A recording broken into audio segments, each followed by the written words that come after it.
Before we go into our interview today, I wanted to let everyone know we have a new sponsor for our Energy Question podcast, the U.S. Oil and Gas Association, or USOGA for short. First established in 1917, USOGA has been an effective and creative voice for the industry for more than a century now. USOGA is dedicated to educating the public, policymakers, and legislators at the federal, state, and local levels about the value of the domestic oil and natural gas industry. If you're in the industry and not currently a USOGA member, please consider joining the association as a way of helping it tell your story to the policymakers whose actions impact everything you do each and every day. You can start that process by contacting USOGA through its website, usoga.org. Thanks so much to USOGA for sponsoring the Energy Question podcast. And now on with our show. Hello, welcome to the Energy Question with David Blackmon. I'm your host, David Blackmon, and my special guest today is a friend of the show, Meghan Lapp, who's the Fisheries Liaison for Seafreeze Industries up in the Northeast. How are you? Pretty good. It's good to see you again. Thank you for agreeing to come on. It's I guess it's been 4 months since we talked. I think it was in August, and a lot has happened, of course, with the fisheries industry and our friends in Big Wind and all the beached whales. And so there's a lot to catch up on. How have you been since August? Is everything going well, I hope, for the fisheries industry up there? Well, it is getting busy. It's getting busier and busier. More offshore wind projects have been approved by the feds. Revolution Wind has been approved. Empire Wind has been approved. Right. They are continuing construction of 2 wind farms currently. One of them, Vineyard Wind, the one that we're suing on, that's on our squid fishing grounds. Right. And then also South Fork Wind Farm. They've got a couple turbines up as well off the coast of Rhode Island. So it is plowing ahead. Well, Vineyard Wind is a ripe topic for discussion. You sent over an article yesterday via email from NE News trumpeting the fact that Vineyard Wind just hired a new CEO, and the new CEO happens to be a Massachusetts regulator who helped ram through the permits for that project, right? I mean, isn't that kind of a clear conflict of interest? Well, there has been a pattern of Massachusetts state employees going to work directly for Vineyard Wind. That has been like kind of the MO of that project the whole time. There was a guy named Brendan Moss, who was Governor Charlie Baker's communications secretary. He went to go become comms for Vineyard Wind. One of Charlie Baker's campaign advisors, I believe his name was Jim Conroy. He advised Charlie Baker's campaign, but then went to become Vineyard Wind's spokesperson to cut the deal for Vineyard Wind with the state of Massachusetts. Now there's another, like you said, another woman who was the head of Massachusetts Clean Energy Center, that kind of paved the way for offshore wind in Massachusetts, who's now the CEO of Vineyard Wind. I mean, it continues. I've seen, wind companies, they buy state employees and they buy federal employees, and they're very strategic on how they do it. One of the wind companies that owns Revolution Wind, South Fork Wind, a whole bunch of projects south of Rhode Island, they purchased the Coast Guard guy who was in charge of the navigational study of their lease area before the study was done. And then the study came out and said, no, there's no radar interference. Everything is fine, except it wasn't fine. But they bought the guy doing, overseeing the study for the feds. So it's not a revolving door. It is a one-way door. You work for the state or the feds, then you go work for offshore wind. That's how this is going. Yeah, I when I read that story, I got to thinking of course, I've been in Texas in the oil industry my whole career, and of course, employees from the Texas Railroad Commission frequently end up going to work for the oil and gas industry. There's a lot of geologists and engineers who work at the Railroad Commission. But this is comparable to the chairman of the Railroad Commission going to work for ExxonMobil, basically. And I couldn't think of any instance in which anything like that had actually happened. I just think it's awfully unseemly, and it's surprising to me that, I went out and looked to see if anyone other than E&E News had reported on this, and couldn't really find any of the traditional major news outlets having published stories about it. And of course, when you read the E&E News story, it's like it's kind of a puff piece. And it's just really surprising to me that you would think someone would at least note the clear conflict of interest that represents. It's really kind of wild to me. But of course, it's the wind industry, Right. and it's a big promotional thing for the Biden administration, and all these state governments have set all these arbitrary goals they want, of how much big wind out offshore they want to build, and it's like they're just kind of willy-nilly going at it to tick off those boxes that they've set for themselves without any real conscientious examination of the negative impacts of all this. I mean, do you feel the same way? Has anything changed?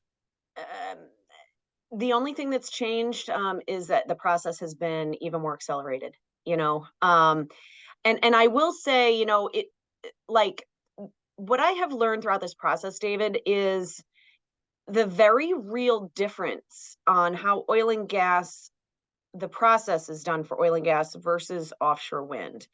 Obviously, the process for oil and gas is more established, right? Like it's been Right. around for a long time. It's a more established process. So that's fair. But the way that it is done is totally different. Like offshore oil and gas starts with a big area. It gets whittled down after, conflicts are identified. And, by the time you end up with a lease area, it's pretty much been deconflicted.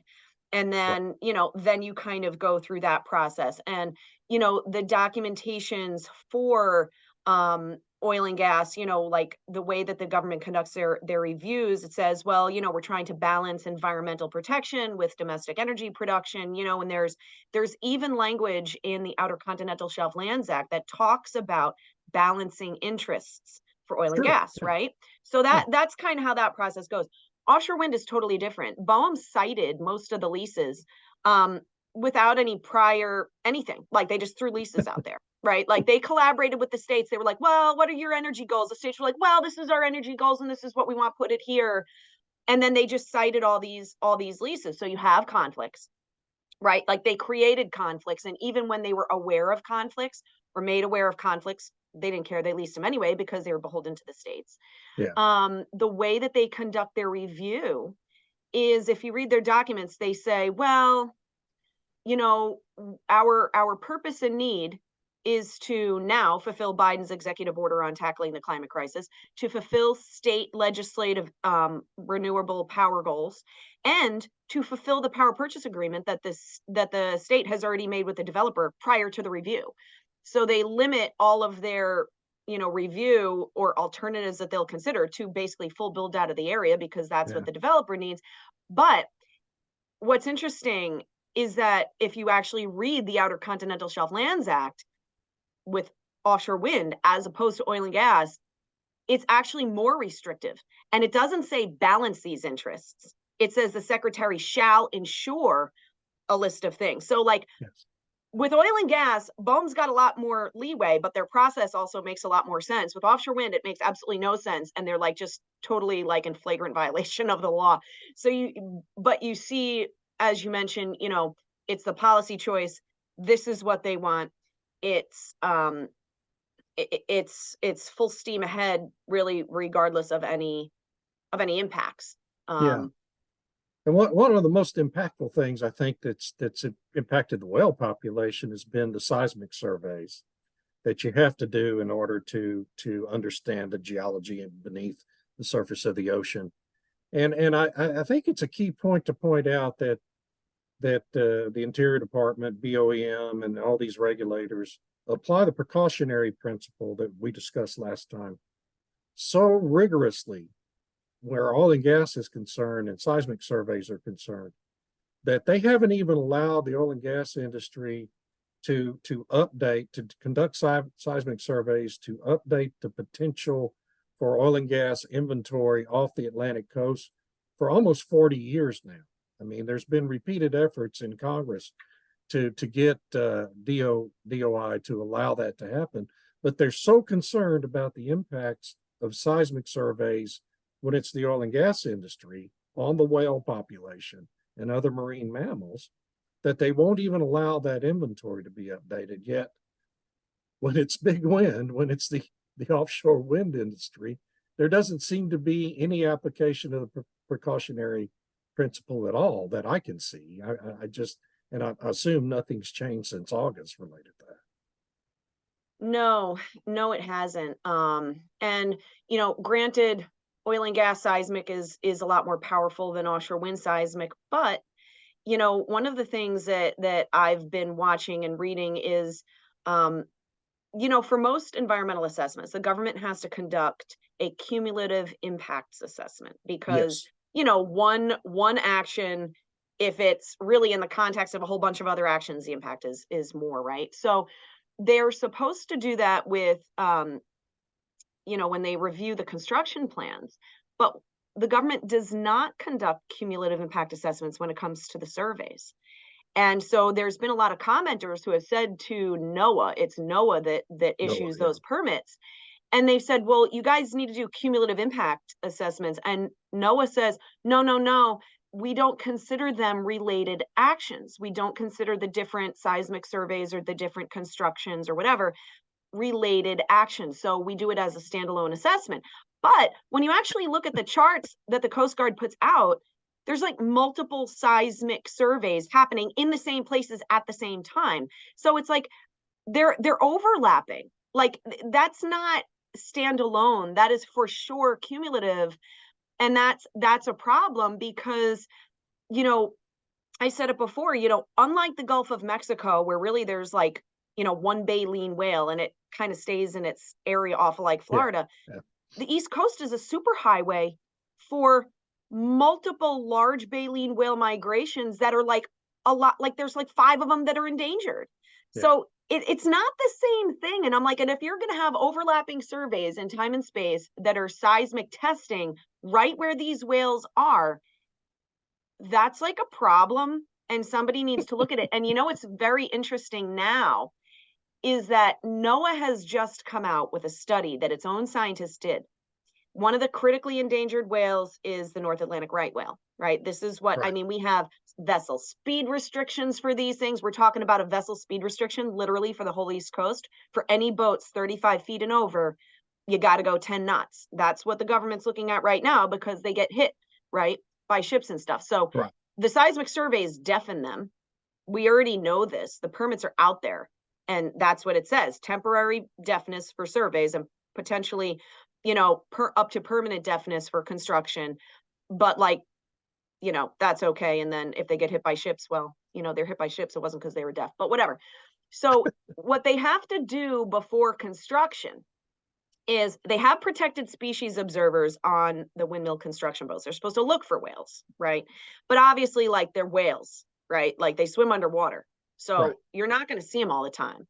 So this new study came out and said, well, protected species observers only see the whales like 20% of the time. Makes sense. So, but then they said, one of the other mitigation measures that the wind companies have to use is called passive acoustic monitoring. So basically they put hydrophones around, right? And they listen. If they hear the whales, then you know that there's one there because you heard it, right? Yeah. And that makes sense.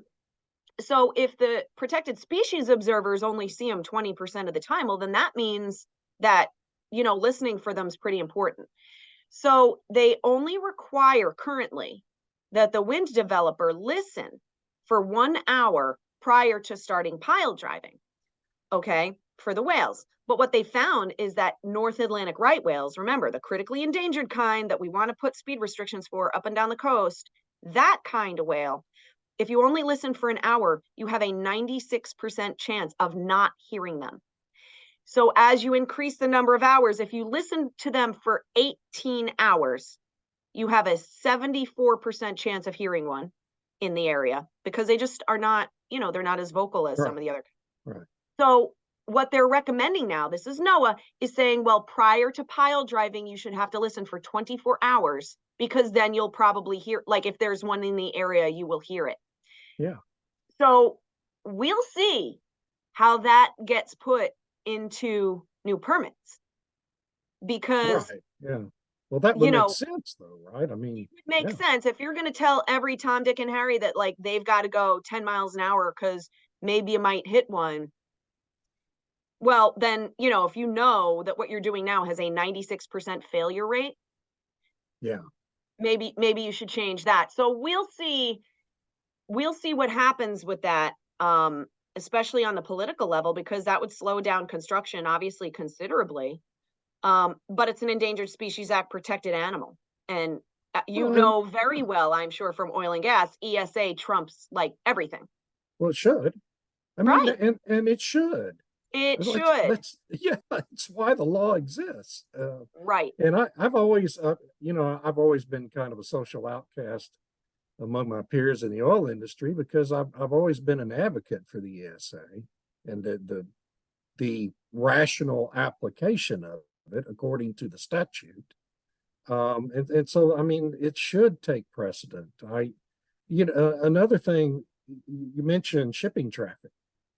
And another thing that's happened since August is Worsted announced the cancellation of those two big projects offshore New Jersey.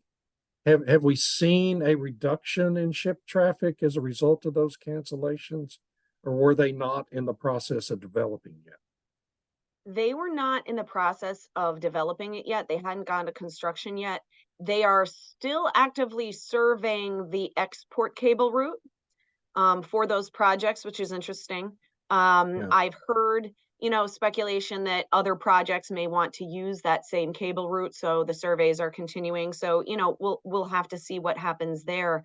Um, but you know, it's going to be interesting, David, to kind of even see what happens later on this year with some of the earnings calls of these companies right, because now that project was canceled. There's two others that Ørsted has said are not financially viable at this time. They're trying to beg the administration for more money for those projects. of course, yes, Um, and we'll kind of have to see how all of that plays out. But, cumulatively on the East Coast, this is another big, as far as whale strikes, right? Like if you want to make 35-foot boats go 10 knots, right? Then ship strikes must be fairly important, right? Um, when you look at the cumulative number of vessels, if all these projects pretend they go ahead, pretend they get the money that they need from the feds or the states or whatever, and pretend they go ahead, you're talking about hundreds and hundreds of more boats yeah, at the same time in the migration corridor of these animals at the same time. And the cumulative impact of that, like 100% needs to be assessed because you're not talking about, you know, like one project happening on its own. It's right. you're on the migration corridor and you have all these projects going and you got hundreds of boats going all around. Um, that's for sure cumulative impact. Well, it's such an insane thing to me because I mean, there's no real reason, no compelling reason whatsoever for offshore wind to even exist as an industry. There are far more preferable, more efficient, cheaper alternatives to providing that electricity than offshore wind. And it's like there's this, it's almost like it's become a religious exercise for these governors and state officials, and of course this administration is eaten up with it, to just genuflect about offshore wind, and it's just clearly, so clearly nothing but a Right. virtue signaling exercise for these politicians. I mean, do you have any hope that that any of these state officials might wake up at some point and say, "Hey, maybe we ought to go in a different direction"? Well, most of the states in the Northeast, like you said, are just hell bent on doing this. There is not a logical connection. Because like you said, like they don't work. Like there's that part, Right. right? Like they Yeah. don't work. Yeah. And I remember specifically talking to members of NYSERDA, which is New York State Research and Energy Development Authority. And early on, years back when they first started, citing their offshore wind projects. And I remember they said to me, oh, we want to talk to you. And I said, especially the project at that time that they were citing was, again, right on one of our major fishing grounds. And, we gave them data, we fought it, and they said, nah, we're going to lease it anyway. Don't worry, we'll deconflict later. And of course they haven't. Right. Of Um, course. Yeah. and now it just got approved. But, I told them, I said, look, I was like, I'm originally from Long Island. I'm like, Long Island, which was once a very, very beautiful natural space, is now basically one giant strip mall. I said, you don't need to do offshore wind. You have more building space, more roof space than you could ever want. If you want to do like renewables, you've already taken this environment and basically destroyed it. Put solar panels on all these Yeah. buildings, right? And run Yeah. it out to the street where you have like phone poles with actual transformers on them. There you go. And their answer to me was, that's not what the governor wants to do. The governor just wants to do offshore wind. And I was like, well, then I think our conversation's over. Because like you said, destroying, destroying millions and millions of acres of pristine ocean for something that like doesn't work, endangers, endangered species, threatens domestic food production and national defense and all kinds of a host of other things, it's inappropriate. Don't do it. You know what I mean? Like, Well, yeah. I name me mean, one just other power plant that takes that much space. exactly. I mean, would they ever allow an oil and gas drilling operation in the middle of the most prolific whale migration and breeding corridor in North America? I mean, it's almost as if when you look at the leases they offered in the Gulf of Mexico for wind over the summer, that in that sale that completely failed. If you look at it and overlay the map of migratory bird corridors for hundreds and hundreds of species of migratory birds, those leases were literally smack dab in the middle of that migration corridor. It's almost like they seek out these areas that will be most negatively impactful to endangered species. It's an almost, it almost seems to be a conscious exercise on their part, and I find that unexplainable from a logical standpoint. I mean, I don't expect you to necessarily answer that, but it's mind-boggling to me, the whole thing. Yep. And the problem for this anyway, for offshore wind, was that they never looked at any data before. They just kind of like cited them. Right. And then it's like, well, we'll deconflict at the end. But at the end, they can't deconflict because they say that they need to meet the power purchase agreements of the state and the developer, which Exactly. means Yeah. full build out. So they can never at any point in their process that they have made up, like actually comply with the law. And, something that I look at, especially in in the Northeast region, which is heavily built up, obviously, it's very densely populated region and things like that. And, I even look at pictures from when I was a kid, and I look at places that now are no longer woods, are no longer this, are no longer that. And, Right. the fact of the matter is that once you develop something, you never get it back. So development needs to be thoughtful, and development needs to be, deliberately taking into account the impacts of that development. And I always liken the offshore wind issue to back in the 50s and the 60s on the East Coast. They filled in the salt marshes with like garbage and fill, and then Right. they bulkheaded it and they built on it. And, people at that time, if anybody said, hey, don't do that, don't do that, that's like you're going to create a natural disaster, they were told, well, you're standing in the way of progress. Now, today, I can tell you that 100% the commercial fishing industry still deals with the impacts of that because they filled in nursery habitat for food, for Right. fish, right? And we still deal in management with the implications of that. Those areas are never going back to salt marshes. Now it'd it's, be you know what I mean? It's impossible. done. It's over. You have now lost it. And then, when storms come, when hurricanes come, guess what? Well, you filled in the sponge. That was a sponge that absorbs storm surge. So now you're going to get flooded. And now everybody wants their houses to be insured because they built on a salt marsh. And you know what I mean? It's just like, Yeah, it's and that was crazy. a major ecological disaster for the East Coast, and you'll never get it back. And I tell people, like, the offshore wind issue is scales of magnitude larger, and you will never get it back. Yeah, yeah. And that's irresponsible. That's just not, it's not okay when you look at the footprint of this. And it's like, well, what's the square footage of a gas plant? What's the square footage of a nuclear A facility? nuclear facility, yeah. Like, and Which then look two at the nuclear footprint of this. facilities would generate far more electricity than everything that's planned for the Northeast offshore wind. Far more, Right, right, with zero right. emissions. With zero emissions. And, everybody, even if you look at BOEM's documents, they're like, well, maybe most of the time they're like, this isn't going to impact climate change. It's going to have no measurable impact on climate change to build these things, right? Which is true.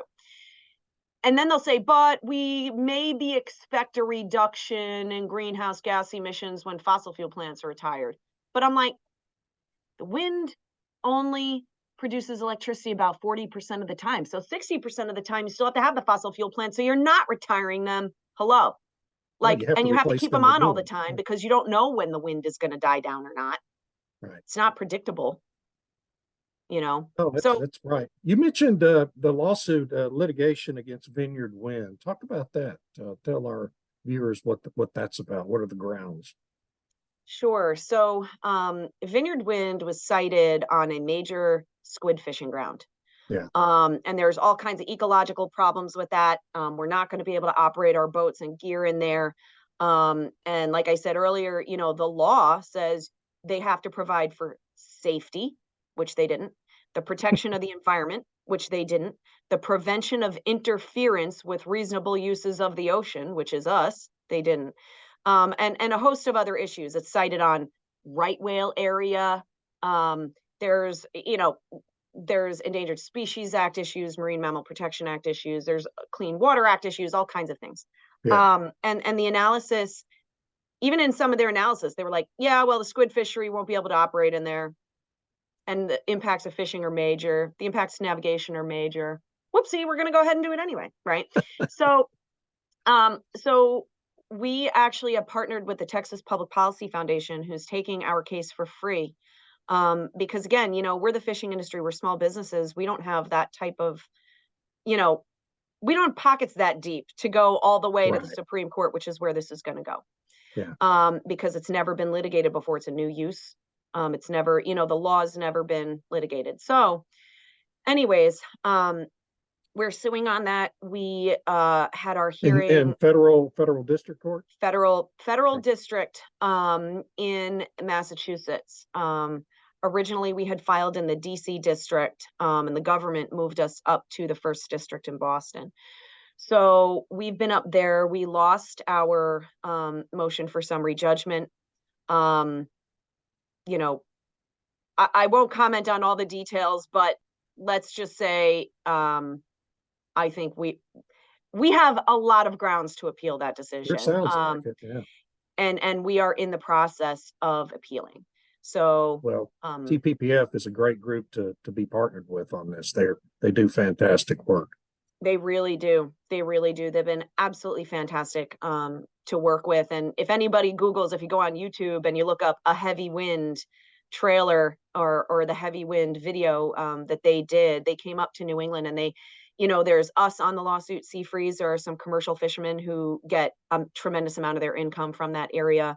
There are a couple other fishing associations. And, on those videos, I think they really captured like some of the plaintiffs. They're like, they've been literally fishing that area for 100 years, multiple generations. And like, they Wow. have generations coming up underneath them. And that could just all be lost to a foreign offshore wind company because, the policies of the government would prefer to benefit Denmark than the United States. And Well, that's of the problem. course. Of course. Yeah, that Yeah. sounds like the Biden administration. We're running out of time. We will put links to all that in the show notes when we publish this here in a week or two. Tell everybody where they can go to keep up with the lawsuit and other activity that you're engaged in before we go. Well, you can always check on TPPF's website. You know what I mean? They've got Yeah. materials on there. You can also go to the Responsible Offshore Development Alliance, rotafisheries.org. They're another fisheries organization that is also suing on that project, and they have a tremendous amount of materials and information on their website. And as far as information in general on offshore wind, there's the County of Cape May, New Jersey, who's suing on the project off of New Jersey. They've got a ton of information. There's a group in Rhode Island called Green Oceans that also has compiled a tremendous amount of information if folks want a rabbit trail. Fantastic. I'm going to have to go do that research myself here. I'm getting excited about doing some more writing about this. So I appreciate the catch up here, and we'll do it again in a few months. And wish you the best of luck. Thank you so much, David. I appreciate it. Well, thank you. And thanks to our extraordinary producer, Eric Burrell, to the Sandstone Group for hosting our podcast, to the U.S. Oil and Gas Association for being our sponsor. I'm David Blackmon. That's all for now.